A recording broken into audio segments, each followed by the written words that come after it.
사람이 교통사고로 인해 전신이 마비되어 오랜 시간 동안 병상에 누워 있어야 했습니다.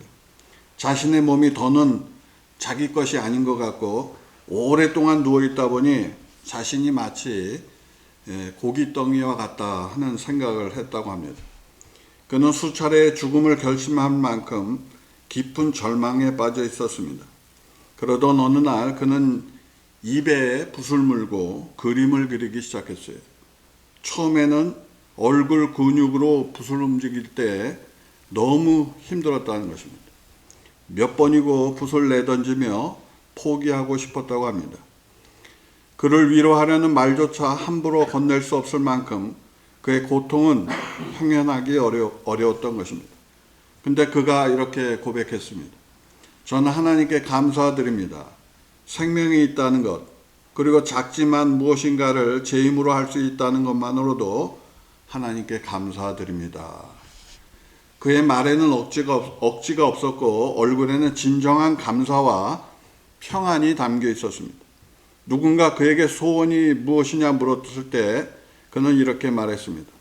한 번이라도 제 다리로 창가에 서서 하늘을 바라보면 좋겠습니다. 그는 누구도 쉽게 감당할 수 없는 고통을 겪었지만 그 현실을 있는 그대로 받아들였기 때문에 오히려 새로운 가능성과 희망을 발견한 것입니다. 그가 입으로 그린 그림은 같은 아픔을 가진 이들뿐 아니라 건강한 사람들에게까지도 도전과 용기를 주는 메시지가 되었다는 것입니다. 오늘 추수감사주일에 우리가 함께 읽은 본문은 감사라는 것이 얼마나 본질적이며 삶의 태도를 변화시키는지를 잘 보여주는 말씀이죠. 예수님께서 예루살렘으로 가시던 중에 지나가던 중에 길가에서 10명의 문둥병자가 외쳤습니다. 예수님, 우리를 불쌍히 여겨주시옵소서. 그들의 간절함을 담은 큰 소리를 외쳤을 때 예수님이 그들에게 말씀했습니다. 가서 제사장에게 너희 몸을 보이라. 문둥병자가 제사장한테 가는 것은 오직 병이 나았을 때뿐인데 예수님이 가라 그러니까 그들이 가던 중에 보니까 자기 몸들이 다 나은 거죠. 그래서 그들 중에 9명은 다 급하게 딴 데로 갔고 오직 한 사람만 우리 예수님께 들어와서 감사하다고 그분 앞에 발 앞에 엎드려서 예수님께 감사를 드린 그러한 사건에 대해서 우리에게 말하는 것입니다. 그때 예수님이 물었어요. 다른 9은 어디 있느냐? 이 이방인 외에 사마리아 사람 외에 하나님께 영광을 돌리러 온 자가 없느냐? 일어나 가라, 내 믿음이 너를 구원하였다. 그렇게 말했다는 말씀이죠. 오늘 추수감사절 예배를 드리며 우리는 이 본문이 주는 메시지를 깊이 되새겨야 되겠습니다. 먼저 한 문둥병자는 생각이 달랐어요. 문둥병에서 나은 것을 깨달았을 때 먼저 감사를 생각했어요. 그러나 9명의 문둥병자는 예수님께 감사드리는 생각보다 다른 생각을 먼저 했죠. 그 생각은 몸이 나았으니까 가족과 고향으로 빨리 가야 되겠다, 그 생각이었어요. 누가 나의 몸을 낫게 해주셨나 원인을 생각하지 않고 몸이 나았다는 결과만 생각했습니다. 반면에 한 명은 좀 더 깊이 생각했어요. 원인을 생각했죠. 문둥병이 나았는데 이제 집에 갈 수 있지만 그러나 병을 낫게 해주신 분이 예수님이시니 그 예수님께 감사드려야 되겠다고 생각한 거죠. 여러분, 사람의 문제는 원인을 파악하지 못하는 게 문제예요. 사람을 만드신 분은 하나님입니다. 만약 하나님이 안 계시다, 그러면 우리는 절대 살 수 없어요. 사람은 살 수 없습니다. 지구도 존재하지 못하고 세상 자체가 돌아가질 않아요. 근데 사람들은 쉽게 생각하죠. 직관적으로 그냥 생각해요. 그리고 하나님이 없다라고 생각하죠. 성경은 어리석은 자가 하나님이 없다고 말한다, 이렇게 시편에 말하고 있죠.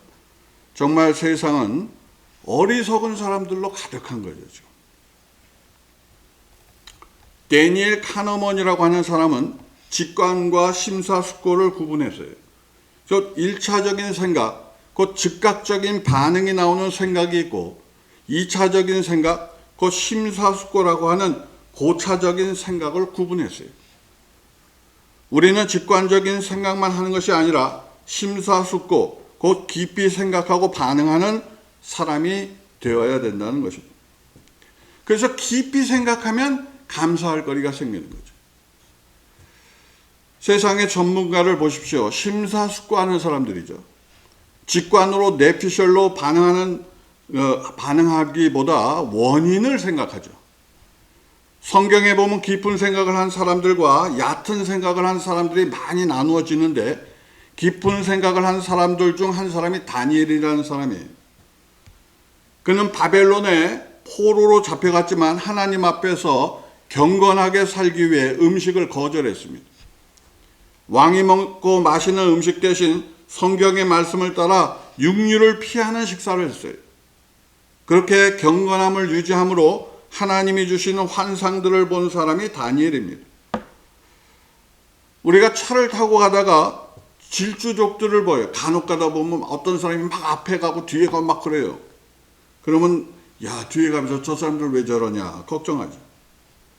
잘못하면 죽어요. 그런데도 화나니까 그렇게 하는 것입니다. 이런 일은 생각을 깊이 하지 않아서 발생하는 거죠. 여러분은 어떻게 생각하며 살아가십니까? 깊이 생각하며 사십니까? 아니면 얕은 생각으로 사십니까? 오늘 고침을 받은 9명의 문둥병자를 보고 그들이 좀 더 깊이 생각했다면 하는 아쉬움을 가지죠.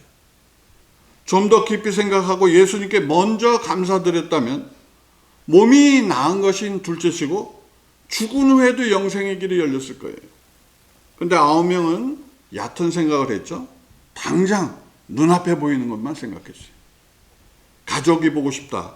아내와 아이들이 보고 싶다. 그건 중요한 얘기지만 먼저 생각할 것이 아니었죠. 사랑하는 여러분, 생각을 깊이 하시기를 바랍니다. 그러면 하나님께 감사드릴 것이 말할 수 없이 많다는 사실을 깨닫게 될 거예요. 지금 내가 사는 것도 다 주님의 은혜라는 것을 깨닫게 될 것입니다. 오늘 감사드린 한 사람의 병자를 통해 하나님께 감사드릴 것이 많이 있음을 깨닫는 여러분이 다 되시기를 축원합니다. 다음으로 한 사람은 즉시 감사했어요. 감사를 미루지 않았습니다. 9명도 물론 감사하는 마음이 있었죠. 그러나 감사를 미루었죠. 나중에 해야지. 반면에 감사드린 사람은 감사드리는 것이 먼저였죠. first. 그리고 먼 길을 돌아서 예수님이 이미 멀리 가셨을 텐데 그분께 와서 발 앞에 무릎을 꿇고 감사를 드렸죠. 이 감사의 차이가 놀라운 결과를 이뤄낸 것입니다. 사실 우리가 생각해 보면 하나님께 감사드릴 것이 너무도 많죠. 추수감사절뿐만 아니라 매주 아니 매일 하나님께 감사드릴 것이 얼마나 많습니까? 아침에 건강하게 일어나는 것도 감사할 일이죠. 여러분 아침에 감사하면서 일어나세요? 왜 여러분 일할 곳이 있다는 것도 얼마나 감사합니까? 직장에 운전하고 가는데 사고 안 난 것만 해도 감사하세요. 맡겨진 일을 잘 마치는 건 어떻게 얼마나 감사한 일입니까? 이렇게 하루를 사는 것도 하나님께 감사드릴 일이 많다 이 말이에요. 만약에 여러분이 사고가 나거나 병이 나서 일을 못한다. 그럼 어떻게 되겠습니까? 본인도 힘들고 가족도 힘들고 다 어려움을 당하는 거예요. 요즘 암 환자가 많이 늘어난다는데 암은 우리 몸에 어디서나 발생할 수 있어요. 최근에 어떤 분은 이가 안 좋아서 치과에 갔어요. 근데 입안을 보는 치과 의사가 이거 이상하다고 가서 조사하라고 했더니 암이더래요. 수술을 했는데 고생이 말이 아니에요. 이 입안에 암 치료하느라고. 우리는 하루를 건강하게 사는 것에 대해 깊이 감사드려야 돼요. 한 명의 문둥병자는 자신의 병이 나은 것을 깨닫고 즉시 예수님께 감사드렸죠. 사랑하는 여러분, 성경은 하나님께 감사드릴 때 늦추지 말라고 말씀했어요. 화목제물을 하나님께 가지고 올 때 그 고기를 즉시 먹으라 그랬어요. 그날로. 만약에 하루를 넘기고 이틀째는 부정하다 그랬어요. 따라서 화목제물로 드린 양과 소의 고기는 그날로 먹어야 되는 거예요. 마찬가지로 감사는 바로 하는 것입니다. 하나님께. 그래야 감사가 참된 감사가 되는 것입니다. 만일 여러분이 어떤 사람을 도와줬는데 그 사람이 그 일에 대해서 입을 싹고 그냥 아무 말도 안 해. 그러면 여러분이 속으로 어떻게 생각하겠습니까? 그 사람에 대해서. 그리고 며칠이 지나서 감사하다고. 그러면 벌써 늦은 거예요. 감사는 바로 드려야 되는 것입니다. 성경에는 즉시 감사드린 많은 예들이 나오죠. 아브라함의 종이 하란에 도착해서 한 우물가에 멈췄어요. 그 이삭의 결혼할 상대를 찾기 위해 멀 하란까지 찾아가지 않았습니까? 그때 종이 하나님께 기도했죠. 우리 주인 아브라함의 하나님 여호와여, 원하건대 오늘 나에게 순조롭게 그 사람을 만나게 하사 내 주인 아브라함에게 은혜를 베푸게 하옵소서. 성중에 사람의 딸들이 물길로 나오겠사오니 내가 우물 곁에 서 있다가 한 소녀에게 이르기를 청하건대 너는 물동이를 기울여 나로 마시게 하라 하리니 그의 대답이 마시라 내가 당신의 낙타에게도 마시게 하리라 하면 그는 주께서 주의 종 이삭을 위하여 정하신 자로 믿겠습니다. 이렇게 기도를 딱 했는데 그때 마침 그 여자들이 쭉 와서 그 여인 한 사람에게 우리에게 물을 좀 떠달라 했더니 그 여인이 당신들 뿐만 아니라 그 나귀에게도 마시게 하겠습니다. 그렇게 말을 하는 거예요. 그러니까 이 아브라함 종이 창세기 24장 26절에 이렇게 전했습니다. 그 사람이 머리를 숙여 여호와께 경배하고 바로 경배했어요. 하나님께. 왜? 기도가 바로 응답됐잖아요. 그대로. 그 사람이 바로 리브가라는 거예요. 느헤미야서에 보면 느헤미야가 예루살렘 성이 무너지고 초토화되었다는 소식을 듣고 슬퍼하며 하나님께 기도했어요. 그는 자신을 그곳에 보내어 성벽을 완성케 해달라고 하나님께 기도했습니다. 자그마치 6개월을 기도했어요. 근데 어느 날 왕이 그 느헤미야의 안색이 좋지 않은 것을 보고 물었어요. 너의 안색이 왜 안 좋으냐? 그랬더니 왕께 대답하되 느헤미야 2장 3절에 왕은 만세수를 하옵소서 내 조상들이 묘실이 있는 성읍이 이제까지 황폐하고 성문이 불탔사오니 내가 어찌 얼굴에 수심이 없사오리까 하니 왕이 내게 이르시되 그러면 내게 무엇을 해주기를 원하느냐? 그때 내가 곧 하나님께 묵도하고 그렇게 되어 있죠. 하나님께 기도했다는 거예요. 감사 기도를 드렸다는 것입니다. 하나님께 바로. 성경에는 이렇게 기도한 예들이 수도 없이 많습니다. 여러분은 어떻게 살아가고 계세요? 하나님께 감사드릴 때 즉시 했습니까? 혹시 다음에 해야지 그렇게 한 적 없으세요? 오늘 한 명의 문둥병자가 즉시 감사드림으로 은혜를 입었다는 거예요. 하나님께. 그런 삶이 우리 삶이 되어야 되지 않겠습니까? 이렇게 먼저 감사를 생각하고 즉시 감사하는 사람에게 하나님께서 은혜를 베풀어 주시는데 그게 예수님이 구원을 주셨다는 거예요. 구원. 내 믿음이 너를 구원하였다. 오늘 말씀 세 번째가 그거예요. 여기서 구원이란 단어는 소조, 죄로부터 구원하다, 병에서 고쳐주신다는 의미입니다. 그러니까 문둥병자가 예수님께 감사드림으로 병에서 완전히 고통받았다는 거예요. 완전히. 또한 더 나가서 영원히 구원받았다는 거예요. 이게 얼마나 놀라운 일입니까, 여러분? 암으로 고생하시는 많은 분들 얘기를 들어보면 수술하고 약 먹고 방사선 치료하는 분들이 많은데 근데 그렇게 해서 고쳐졌어. 근데 얼마 지나니까 또 재발돼. 그러면 그건 위험한 거예요. 재발되면. 암은 재발되면 아주 심해지고 심지어 돌아가신 분들이 매우 많습니다. 분명히 의사가 완치됐다고 했는데 아닌 경우가 더 많아요. 여기 오늘 말씀에 문둥병자는 완전히 치유됐어요. 다시는 문둥병이 그의 몸을 해치지 못했습니다. 왜냐하면 예수님이 말씀했기 때문에 그래요. 여러분 세상을 만드신 분이 말씀했잖아요. 그러니까 당연히 그렇게 되는 것이죠. 예수님 말씀이 얼마나 위험이 있고 권능이 있는지를 생각하시기 바랍니다. 그분이 빛이 있으라 하시니 빛인 거예요. 이 세상에. 바다와 물을 나누신 분이 예수님이에요.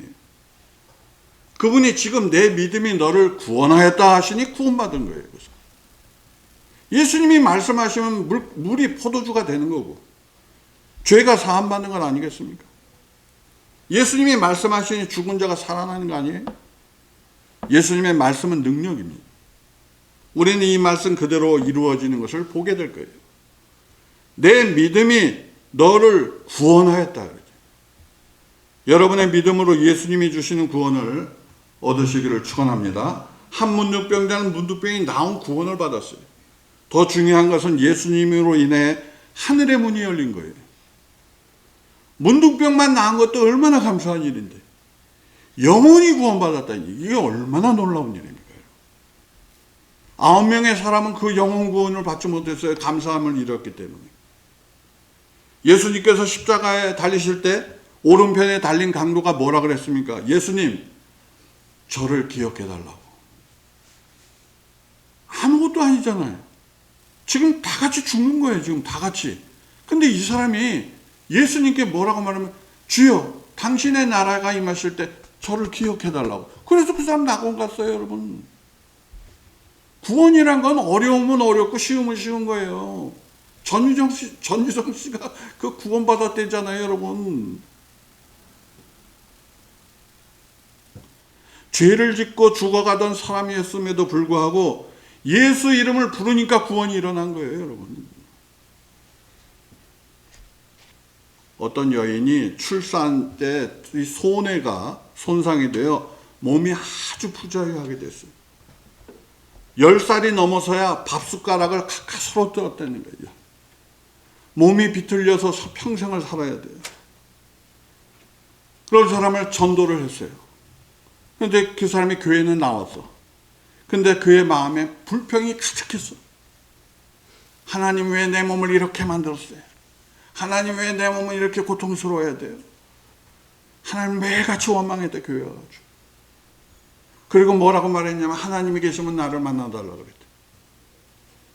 그 교회 강단에서 매일같이 하나님 나를 만나달라고. 그랬더니 어느 날 갑자기 작은 빛이 쭉 하고 자기 앞에 글을 쫙 쓰셔더래요. 글자가 뭐라고 글자였냐면 하나님을 믿으라 그렇지 않으면 죽으리라 이렇게 맞춰졌대. 하나님을 믿으라 아니면 죽으리라 이렇게 돼 있대. 그 유명한 송명희 씨의 간증입니다. 사랑하는 여러분, 감사함으로 구원받으시기를 축원합니다. 구원받는 것이 어렵다면 어렵고 쉬우면 쉬운 거예요. 쉽게 구원받는 사람도 세상에 많아요. 어떤 사람은 교회 평생 내다 딴 길로 가는 사람도 많아요. 여러분, 하나님은 우리의 마음을 보시는 분이에요. 하나님은 우리 마음 중심에 뭐가 있는지를 보시는 분이에요. 여러분 안에 믿음이 있고 예수님이 있으면 여러분은 살 것이고 여러분 안에 믿음이 없으면 여러분은 영원토록 하나님과 관계없는 사람 되는 거예요. 따라서 마음에서부터 항상 감사하는 사람이 돼야 돼요. 감사드리는 사람은 결국 하나님 나라로 들어가게 돼 있어요. 그래서 성경의 약속이에요.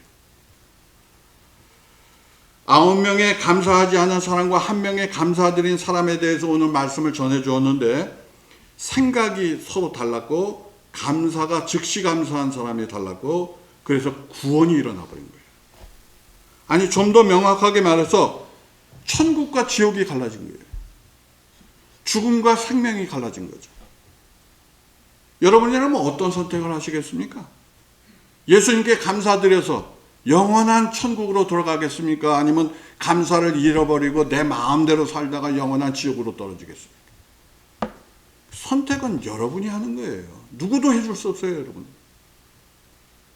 그러니까 여러분의 인생을 살면서 항상 감사를 생각하셔야 돼요. 주께 감사하세요. 그는 선하시며 인자하심이 영원하다 그랬죠. 우리 하나님은 선하시고 우리에게 인자를 베푸시는 분임을 영원히 기억하시기를 축원합니다. 무엇보다 감사를 미루지 마세요. 예수님 감사합니다. 하루에 여러분 몇 번 감사해요? 저는 항상 기억하는, 항상 잘 때도 감사, 일어나도 감사. 그건 첫 번째예요. 첫 번째. 그런 사람이 복 있는 사람 아니겠습니까? 이 세상 한 번 왔다 가는 것인데. 그래서 여러분의 삶이 구원이 일어나시기를 축원합니다. 여러분을 통해 다른 사람이 구원받게 되시기를 축원해요. 여러분이 귀한 사람들이 되세요. 오늘 말씀을 통해 그런 귀한 깨달음이 여러분과 함께 하시기를 축원합니다. 오늘 말씀을 기억하며 하나님께 잠시 기도하겠습니다.